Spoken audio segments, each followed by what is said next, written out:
Witness the legends of the skies. This video counts down the 100 most famous aircraft of World War II, from agile fighters to powerful bombers that shaped aerial combat, changed history, and defined one of the most dramatic eras in aviation. Number 100, the Handley Page Hampden. Nicknamed the Flying Panhandle for its extraordinarily thin fuselage, this British medium bomber was cramped for its crew, but carried a surprisingly heavy bomb load. A reliable workhorse in the early years of the war. Number 99, the Armstrong Whitworth Whitley. Heavy and unglamorous, it flew with a peculiar nose-down attitude that made it look perpetually apologetic. Despite appearances, it was the first British aircraft to drop bombs on German soil, pioneering the night bombing campaign. Number 98, the Tupolev TU-2. Remarkably, this outstanding Soviet bomber was designed by Andrei Tupolev while imprisoned in one of Stalin's secret prison laboratories. Fast enough to outrun many fighters, it is widely regarded as one of the finest medium bombers the war produced. Number 97, the Kawanishi N1K Shiden-Kai. Originally developed from a float plane, this evolved into one of Japan's most capable land-based fighters. Heavily armed and well protected, it could hold its own against the Hellcat, a rare achievement in the late Pacific War. Number 96, the Ilyushin IL-4. The backbone of Soviet long-range aviation, it made headlines in 1941 with audacious raids on Berlin. Demanding to fly and brutally loud, it proved extraordinarily reliable in the Russian winter and served faithfully throughout the entire conflict. Number 95, the Maritime PBM Mariner. With its gull wing and distinctive twin tail, this large Navy flying boat spent long hours patrolling the ocean. Beyond hunting submarines, it became a genuine lifesaver, pulling downed airmen from the sea across both major theatres. Number 94, the Dewoitine D.520. France's finest fighter when Germany attacked in 1940, it was elegant, responsive, and genuinely competitive against the Messerschmitt. It arrived in meaningful numbers too late to change the outcome and remains a proud symbol of French aviation. Number 93, the Focke-Wulf FW 189 Uhu. This odd, twin-boom reconnaissance aircraft gave German commanders their eyes over the Eastern Front.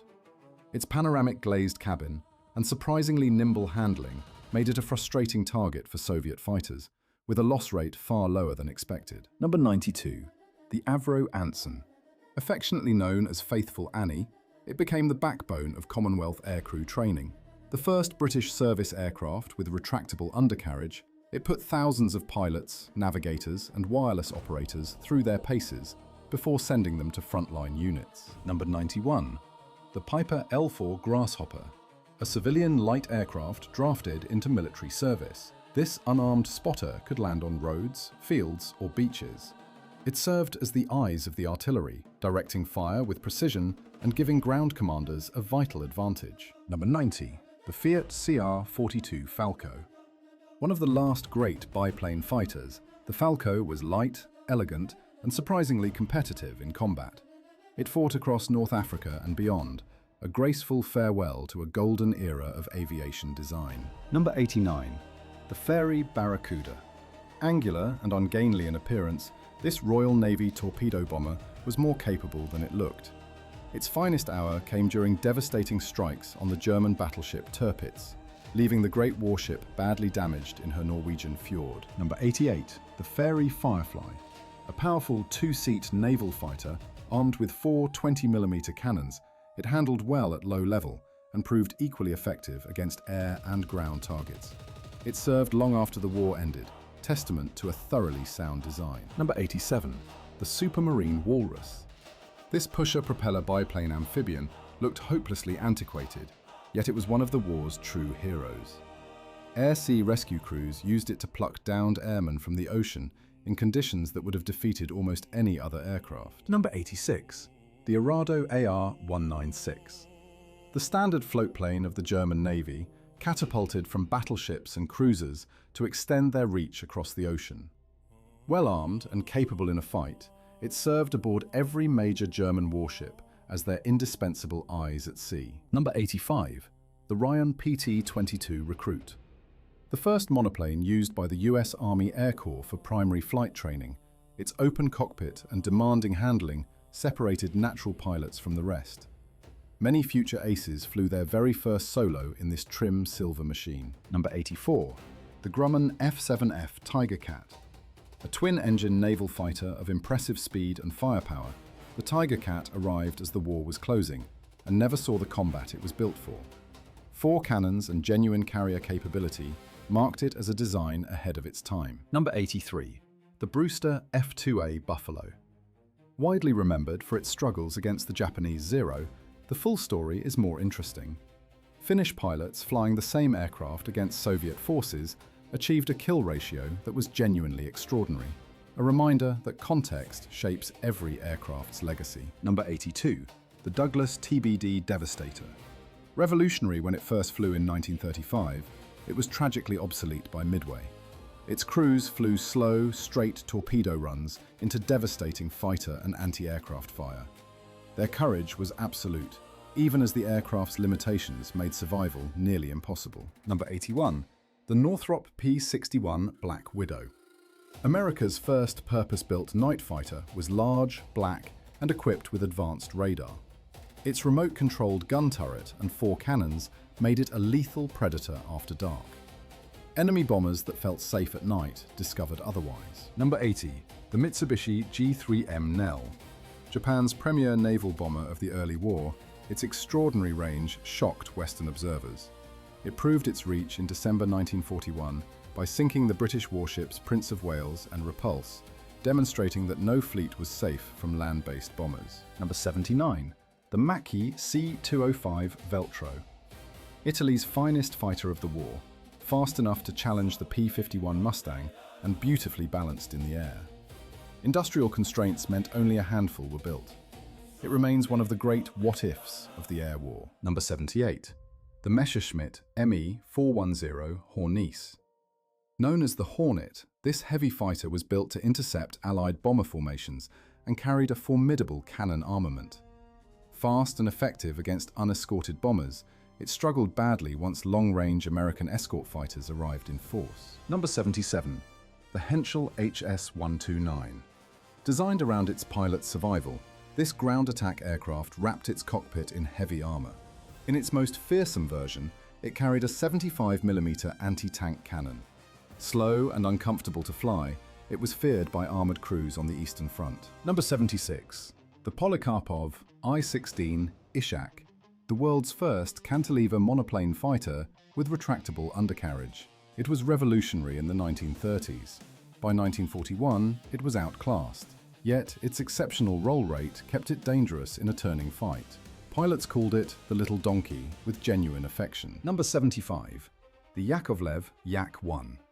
When the German invasion began, Soviet pilots desperately needed a fighter that could compete. Built largely from wood and fabric for rapid production, the Yak-1 was light and agile at low altitude, giving Soviet airmen their first real fighting chance. Number 74. The Nakajima Ki-84 Hayate. Known to Allied pilots as Frank, this was arguably Japan's best fighter of the late war. Fast, well-armored, and heavily armed, it genuinely surprised American pilots, expecting the opposition to be in decline. Production shortages prevented it from making a greater impact. Number 73.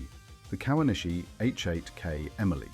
Perhaps the finest maritime patrol flying boat of the war, the Emily was enormous, extraordinarily rugged, and defended by guns covering almost every angle. Its vast Pacific range made it the Imperial Navy's premier long-range scout, and it was notoriously difficult to bring down. Number 72. The Heinkel HE-162 Volksjäger. Built in desperate haste from mostly wood, this jet fighter went from drawing board to flight in just 90 days. Its top-mounted engine gave it remarkable speed. Whether more of them could have changed the outcome of the war remains a compelling question. Number 71. The Arado AR-234 Blitz. The world's first operational jet bomber was so fast that Allied piston fighters could rarely intercept it. It provided Germany with invaluable reconnaissance photos of the front lines and offered a clear glimpse of where aviation was heading after the war. Number 70. The Vought OS-2U Kingfisher. Catapulted from battleships and cruisers, this observation floatplane extended the Navy's eyes beyond the horizon. It also built a remarkable rescue record, landing in open sea to recover downed aviators when no other aircraft could reach them. Number 69. The Curtiss C-46 Commando. Larger and more powerful than the famous C-47, the Commando earned its reputation on the hump, hauling fuel and supplies over the Himalayas to China. It was a punishing route that tested both crew and aircraft to their absolute limits. Number 68. The Douglas A-26 Invader. Fast enough to outrun many single-engine fighters, the Invader combined speed, range, and heavy firepower in one capable package. So effective was the design that it continued flying combat missions in Korea and Vietnam long after most contemporaries were retired. Number 67. The Dornier DO-217. A significant evolution of the earlier flying pencil, the DO-217 served as a conventional bomber, a maritime strike platform, and a night fighter. Some versions launched the pioneering Fritz X radio-guided bomb, making it one of the more versatile German aircraft of the conflict. Number 66. The Focke-Wulf FW-200 Condor. A pre-war airliner transformed into a long-range maritime patrol aircraft, the Condor shadowed Allied convoys deep in the Atlantic, directing U-boats onto their targets. Winston Churchill publicly called it the scourge of the Atlantic, and the damage it contributed to was considerable. Number 65. The Mikoyan Gurevich MiG-3. Designed for high-altitude interception, the MiG-3 was fast and capable above 4,000 meters. The problem was that almost no fighting on the Eastern Front happened at those heights, limiting its effectiveness and leading to its gradual replacement by more suitable types. Number 64. The Lavochkin La-7. By 1944, Soviet pilots finally had a fighter that could outperform German opponents across the board. Ivan Kozhedub, the top-scoring Allied ace of the war, flew one to achieve many of his final kills. Fast, hard-hitting, and built for the brutal Eastern Front. Number 63. The Bolton-Paul Defiant. Built around a rear-facing gun turret with no forward armament, it surprised German pilots initially. Once the tactic was understood, losses mounted and it was reassigned to night fighting, where the turret's wide field of fire actually suited the role far better. Number 62. The Westland Lysander. Designed for Army cooperation, the Lysander found its most celebrated role in the shadows, landing secret agents in darkened fields across occupied France. Its extraordinary short field performance allowed it to touch down, drop its passenger, and disappear back into the night within minutes. Number 61. The Grumman J2F Duck. This biplane amphibian served the Navy, Marines, and Coast Guard with equal reliability.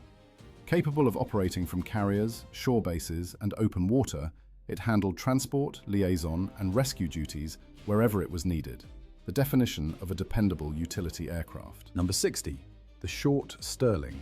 The first four-engine heavy bomber to serve with the Royal Air Force, the Stirling paved the way for the Halifax and Lancaster. A wingspan limitation capped its ceiling, eventually relegating it to transport and glider tug duties, where it served faithfully to the end. Number 59. The Bristol Blenheim. When it first flew in 1936, the Blenheim was faster than most biplane fighters in service. By the war's outbreak, that advantage had gone, but it was committed to every front from Norway to North Africa, and its crews flew it with extraordinary determination. Number 58. The Hawker Tempest. One of the fastest piston-engine fighters at low altitude, the Tempest excelled at catching V-1 flying bombs that troubled slower Allied aircraft. In the hands of top aces, it became one of the most feared fighters in the sky over occupied Europe. Number 57. The Gloucester Gladiator. The last biplane fighter to serve with the Royal Air Force, it entered a war that had already rendered it obsolete. Its legendary defense of Malta with just 3 aircraft, Faith, Hope, and Charity, became one of the enduring stories of British tenacity. Number 56. The Petlyakov PE-2. Originally conceived as a high-altitude fighter, it was redesigned as a dive bomber and became the most important Soviet tactical aircraft of the war. Fast enough to challenge intercepting fighters, it was equally adaptable for reconnaissance and heavy fighter duties. Number 55. The Mitsubishi G4M Betty. Japan's principal naval bomber had extraordinary range, achieved by stripping away crew armor and fuel tank protection. The result caught fire alarmingly easily when hit. American pilots bluntly called it the flying lighter, yet Japan had little to replace it with. Number 54. The the Savoia Marchetti SM-79 Sparviero. 3 engines and a distinctive humpbacked fuselage made this Italian bomber instantly recognizable. Faster than expected for its size, it proved devastating in anti-shipping operations, developing torpedo attack techniques that were studied and admired even by its opponents. Number 53. The Macchi C-202 Folgore. Beautifully proportioned and a genuine pleasure to fly, the Folgore was competitive with Allied fighters in speed and handling. Its lighter armament was a drawback, but over North Africa and Malta, it earned the respect of everyone who flew against it. Number 52. The Boeing Stearman PT-17. This iconic yellow biplane was where thousands of Allied pilots learned to fly. Forgiving enough for beginners, but honest enough to teach real discipline, it gave a generation of airmen their foundations. Many examples are still flying at air shows today. Number 51. The North American AT-6 Texan. Called the Pilot Maker, this advanced trainer was where student pilots discovered whether they were ready for fighters. Its demanding handling and distinctive growling engine note were familiar at military airfields on almost every continent, and it served long after the war ended. Number 50. The Curtiss SB-2C Helldiver. The Dauntless's troubled replacement had a rough start, plagued by handling problems and unreliability. Persistent development resolved most issues, and by the war's final year, it was carrying heavier loads deeper into enemy territory than its predecessor, playing a major role in the Pacific's closing battles. Number 49. The Dornier DO-17. The Flying Pencil earned its nickname from a fuselage so slender it seemed almost impossibly thin. Fast for a bomber when it entered service, it was a major player in the Battle of Britain before being gradually retired from frontline bombing duties. Number 48. The Kawasaki Kai-61 Hien. The only mass-produced Japanese fighter with a liquid-cooled inline engine, its silhouette looked so un-Japanese that Allied pilots initially assumed it was German or Italian. A capable high-altitude fighter, it remained a formidable opponent over the Pacific Islands throughout the conflict. Number 47. The Yakovlev Yak-3. Stripped to the minimum and exceptionally light, the Yak-3 dominated low-altitude dogfights. Luftwaffe commanders reportedly warned their pilots to avoid turning combat with Yak fighters below 5,000 meters. Few aircraft ever earned quite such a direct admission of respect from their opponents. Number 46. The Polikarpov PO-2. A simple wooden biplane from the late 1920s became legendary as the mount of the Night Witches, Soviet female pilots who bombed German positions under cover of darkness with engines idled to near silence. Germany offered a hero medal to any pilot who shot one down. Number 45. The Lavochkin LA-5. Arriving during the Battle of Stalingrad, the LA-5 gave Soviet pilots a fighter that could genuinely contest the sky. Its powerful radial engine excelled at the low altitudes the Eastern Front demanded, and it marked a decisive turning point in Soviet fighter development. Number 44. The Nakajima Ki-43 Oscar. The most numerous Japanese army fighter of the war, the Oscar was extraordinarily nimble, able to outturn almost any Allied aircraft. Its butterfly combat flaps gave it an almost impossible turning radius. The price was fragility. It could not absorb punishment. Number 43. The Messerschmitt Me-163 Comet. The only rocket-powered fighter to reach operational status, it climbed to interception altitude in minutes and flew faster than any Allied aircraft. Its hypergolic fuels were dangerously corrosive, and landing a gliding, unpowered aircraft precisely enough to survive required exceptional nerve. Number 42. The Fiesler Fi-156 Storch. The Storch could take off in 50 meters and land in 15, making it invaluable for liaison, reconnaissance, and casualty evacuation. Its most famous mission was landing on a tiny mountain meadow to rescue the deposed Mussolini from captivity in 1943. Number 41. The Douglas A-20 Havoc. Fast, tough, and adaptable, the Havoc served as a light bomber, night intruder, and night fighter across every theater. The Soviet Union received thousands through Lend-Lease and relied on them heavily, making it one of the most geographically widespread American aircraft of the war. Number 40. The Short Sunderland. German aircrew called it the Flying Porcupine, a grudging tribute to its formidable defensive armament. Capable of staying airborne for 13 hours, it hunted submarines, patrolled the Atlantic, and rescued downed aircrew from the open ocean throughout the entire course of the war. Number 39. The Handley Page Halifax. Often overshadowed by the Lancaster, the Halifax flew thousands of night raids over Europe and served as a transport, maritime patrol aircraft, and glider tug. Reliable and versatile, it was the aircraft that got crews home, and that was what mattered most. Number 38. The Gloucester Meteor. Britain's first jet fighter arrived in 1944 and was immediately put to urgent use intercepting V-1 flying bombs, which piston fighters struggled to catch. It never met German jets in combat, but it marked the unmistakable threshold of a new era in aviation. Number 37. The Martin B-26 Marauder. A troubled introduction and frightening accident rate earned it alarming nicknames. Persistence from crews and engineers transformed its reputation entirely. By the war's end, the Marauder recorded the lowest loss rate per sortie of any American bomber, a remarkable reversal of fortune. Number 36. The Junkers Ju-52. Known affectionately as Iron Annie, this corrugated metal transport was the backbone of German logistics. Slow but indestructible, it dropped paratroopers into battle, carried wounded home from Russia, and kept besieged garrisons supplied from Norway to North Africa throughout the entire war. Number 35. The Aichi D.3A Val. Japan's primary dive bomber at the war's opening, the Val participated in Pearl Harbor and went on to sink more Allied warships than any other Axis aircraft. Its fixed undercarriage looked archaic, but in skilled hands it was exceptionally precise and genuinely deadly. Number 34. The Nakajima B-5N Kate. The most capable carrier-based torpedo bomber when the Pacific War began, the Kate was faster and more dangerous than its American counterparts.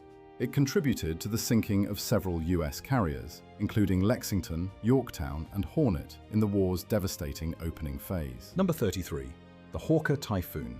A troubled interceptor reborn as a devastating ground attack aircraft, the Typhoon, armed with rockets, became a nightmare for German armored columns. The destruction it inflicted during the Falaise Pocket in 1944 was among the most one-sided aerial attacks of the entire war. Number 32. The Fairey Swordfish. A biplane torpedo bomber that should have been obsolete before the war began, the stringbag defied all logic. It crippled the Italian fleet at Taranto, damaged the Bismarck and sealed her fate, and outlasted every modern aircraft designed to replace it. Number 31. The Bell P-39 Airacobra. Unconventional in layout, with its engine behind the pilot and a 37mm cannon in the nose, it disappointed American pilots at altitude. Soviet pilots flying it low against German armor loved it, and over half of all Airacobras built went to the USSR. Number 30. The Grumman F4F Wildcat. Slower and less maneuverable than the Zero, the Wildcat was ruggedly built and could absorb punishment that would have destroyed its opponent. Using dive and zoom tactics and mutual protection, its pilots held the line from Pearl Harbor to Guadalcanal until better aircraft arrived. Number 29. The Yakovlev Yak-9. The most produced Soviet fighter of the war, available in a remarkable range of variants, from long-range escort to anti-tank versions carrying 45mm cannon. Lighter and faster than the Yak-7 it evolved from, it helped the Soviet Air Force seize air superiority. Number 28. The Bristol Beaufighter. Few aircraft combine so many roles so successfully, serving as a night fighter, maritime strike aircraft, torpedo bomber, and ground attack platform. Japanese troops gave it the nickname Whispering Death, reportedly because the twin engines offered little warning before the cannon fire arrived. Number 27. The Messerschmitt Bf 110. Struggling against agile single-engine fighters over Britain, the Bf 110 found its true calling after dark. Equipped with radar and an upward-firing cannon installation called Schrägermusik, it became genuinely feared by RAF bomber command crews throughout the night campaign over Germany. Number 26. The Heinkel HE-111. With its distinctive glazed nose and elliptical wings, the HE-111 was the most recognizable face of the Luftwaffe bombing campaign. It served every major front from the Battle of Britain to Russia and remained in continuous frontline use longer than almost any other German type. Number 25. The Junkers Ju-88. Arguably the most versatile aircraft of the entire war, the Ju-88 served as a bomber, dive bomber, torpedo bomber, night fighter, and reconnaissance platform. Whatever the Luftwaffe needed it to do, someone found a way to make the Ju-88 do it. Number 24. The consolidated PBY Catalina. Slow and unglamorous, the Catalina could stay airborne for up to 24 hours, making it invaluable across every ocean the war touched. It found the Japanese fleet before Midway, hunted U-boats, and rescued more downed airmen than perhaps any other aircraft. Number 23. The Douglas SBD Dauntless. On the 4th of June, 1942, Dauntless dive bombers sank 3 Japanese fleet carriers in under 6 minutes, turning the tide of the Pacific War at Midway. Crews valued its honest handling and legendary structural toughness, and it earned its place in history completely. Number 22. The Grumman TBF Avenger. Large, rugged, and capable of carrying a torpedo or heavy bomb load, the Avenger became the standard US Navy carrier torpedo bomber from 1942 onward. It remained in naval service well into the post-war era, proof of how thoroughly sound the original design was. Number 21. The Curtiss P-40 Warhawk. The shark mouth markings of the Flying Tigers made it iconic, but the aircraft beneath the paint earned its place on merit. Outperformed at altitude, it was solid and hard-hitting at low level, and it was the backbone of many Allied units when nothing better was available. Number 20. The Douglas C-47 Skytrain. General Eisenhower listed it among the 4 pieces of equipment most responsible for Allied victory. Derived from the pre-war DC-3, it dropped paratroopers over Normandy, supplied China over the Himalayas, and hauled everything the modern army needed to fight on every front. Number 19. The Grumman F-6F Hellcat. Designed specifically to defeat the Zero, the Hellcat was faster, better protected, and hit harder. Its kill-to-loss ratio of 19-1 against Japanese opponents was the most decisive of any Pacific fighter. It was also forgiving enough for less experienced pilots to fly effectively. Number 18. The Republic P-47 Thunderbolt. The largest single-engine fighter of the war, it inspired disbelief until pilots flew it. 8 50-caliber machine guns, an engine that kept running through extraordinary damage, and blistering dive speed made it devastating in air combat and lethal on ground attack missions. Number 17. The Messerschmitt Me-262. The world's first operational jet fighter flew with a speed advantage so large that conventional interception was essentially impossible. 4 30mm cannons could destroy a heavy bomber in a single pass. Political interference and Allied bombing prevented it from arriving in numbers that might have mattered. Number 16. The North American B-25 Mitchell. It earned its place in history on April 18, 1942, when 16 Mitchells launched from a carrier to bomb Tokyo in the Doolittle raid. Beyond that famous mission, it served in every theater, progressively fitted with heavier firepower, including a 75mm cannon. Number 15. The consolidated B-24 Liberator. More B-24s were built than any other American military aircraft, over 18,000 in total. Longer range than the B-17 and capable of carrying a heavier bomb load, it flew in every theater and on every significant Allied bombing campaign of the war. Number 14. The Hawker Hurricane. While the Spitfire attracted the headlines, the Hurricane was present in greater numbers during the Battle of Britain, shot down more German aircraft, and bore more of the burden. Sturdier and easier to repair, it later proved a formidable tank buster armed with 40mm cannon. Number 13. The Lockheed P-38 Lightning. Unmistakable with its twin booms and counter-rotating propellers, the Lightning combined long range with concentrated nose armament and was feared across the Pacific. It carried out the mission to shoot down Admiral Yamamoto's transport over Bougainville in April 1943. Number 12. The de Havilland Mosquito.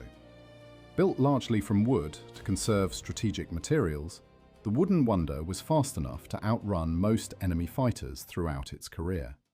It served as a precision bomber, night fighter, maritime striker, and reconnaissance platform, one of the most versatile aircraft ever produced. Number 11. The Boeing B-29 Superfortress. A technological marvel with a pressurized cabin, remote-controlled gun turrets, and extraordinary range, the B-29 brought the war to Japan from bases thousands of miles away. It is most remembered as the aircraft that delivered the atomic bombs, ending the war. Number 10. The Ilyushin II Sturmovik. Stalin called it as essential to the Red Army as air and bread. Built in greater numbers than any other military aircraft in history, this armoured ground attack aircraft was the terror of German armoured crews on the Eastern Front from 1941 to the end. Number 9. The Vought F4U Corsair. Its distinctive inverted gull wing was an engineering solution to fitting the largest propeller on a fighter while maintaining ground clearance. Fast, heavily armed, and feared across the Pacific, Japanese pilots called it Whistling Death, and it remained in frontline service through the Korean War. Number 8. The Avro Lancaster. The definitive British heavy bomber of the war, it could carry loads no contemporary could match, including the 10-ton Grand Slam earthquake bomb. Its crews flew in darkness over some of the most heavily defended airspace in history, night after night, with extraordinary courage. Number 7. The Junkers Ju-87 Stuka. The wailing sirens, gull wings, and fixed undercarriage made it the face of blitzkrieg. As a precision dive bomber in the early campaigns, it was devastatingly effective.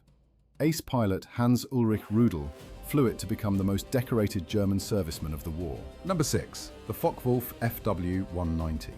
When it appeared over the English Channel in 1941, it shocked RAF pilots who had grown comfortable with their advantage over the Bf 109. Faster, better armed, and easier to operate from rough airfields, the Butcherbird fought on every front and remained dangerous to the last. Number 5. The Mitsubishi A6M Zero.